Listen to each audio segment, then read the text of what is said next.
হরে কৃষ্ণ। আগামী 27শে অগস্ট রবিবার 2023 পবিত্রারোপিণী একাদশী ব্রত।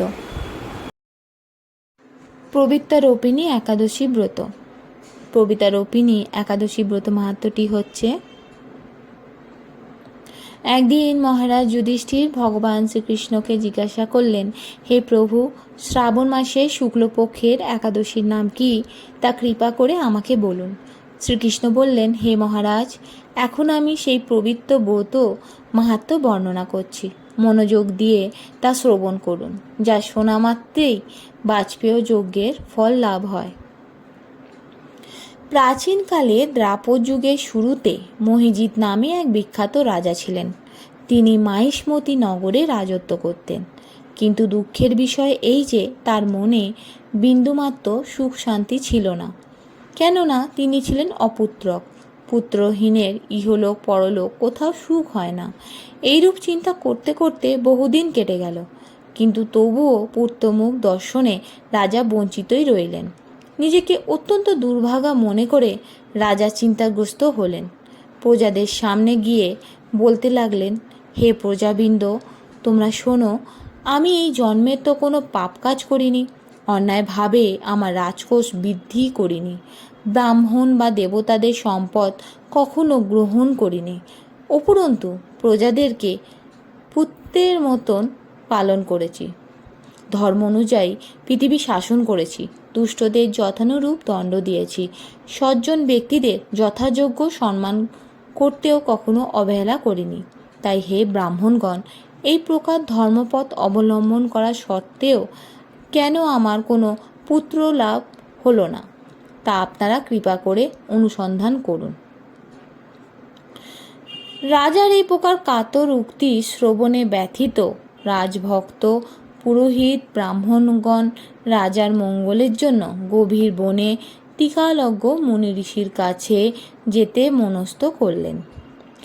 বনের মধ্যে ঋষিদের আশ্রম সকল দেখতে দেখতে তারা এক মুনির সন্ধান পেলেন। তিনি দীর্ঘায়ু, নীরোগ, নিরাহারে ঘোর তপস্যায় মগ্ন ছিলেন। সর্বশাস্ত্র বিশারদ ধর্মতত্ত্বজ্ঞ ও টিকালজ্ঞ সেই মহামুনি লোমশ নামে পরিচিত। ব্রহ্মার এক কল্প অতিবাহিত হলে মুনিবরের গায়ের একটি লোম পরিত্যক্ত হতো।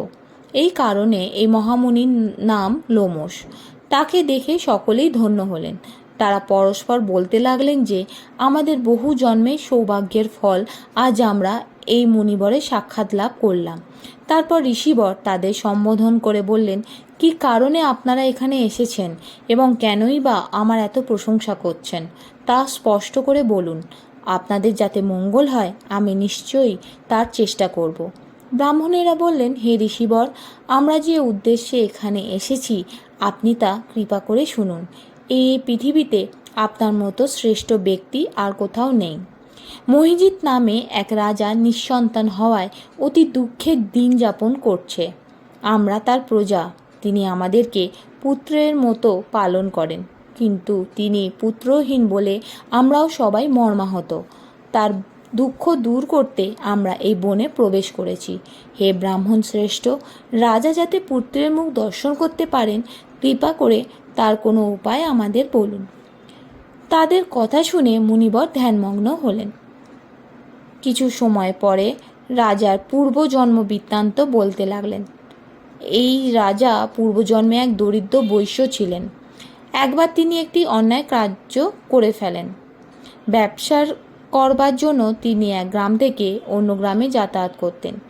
এক সময় জ্যৈষ্ঠ মাসে শুক্লপক্ষের দশমীর দিনে কোথাও যাওয়ার পথে তিনি অত্যন্ত তৃষ্ণার্ত হয়ে পড়েন।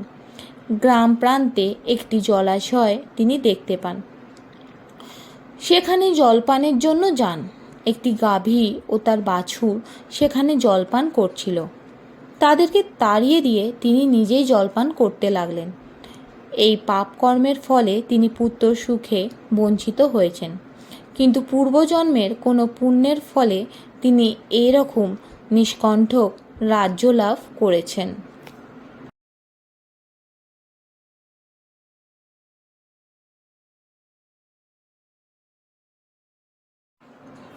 হে মুনিবর, শাস্ত্রে আছে যে পুণ্য দ্বারা পাপক্ষয় হয়, তাই আপনি এমন একটি পুণ্যব্রতের উপদেশ করুন যাতে তার প্রারব্ধ পাপ দূর হয় এবং আপনার অনুগ্রহে তিনি পুত্র সন্তান লাভ করতে পারেন।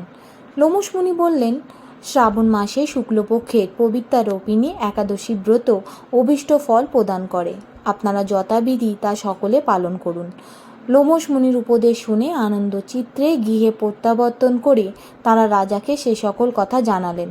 তারপর সকলে মিলে মুনির নির্দেশ অনুসারে ব্রত পালন করলেন। তাদের সকলের পুণ্যফল রাজাকে প্রদান করলেন। সেই পুণ্য প্রভাবে রাজমহিষী গর্ভবতী হলেন।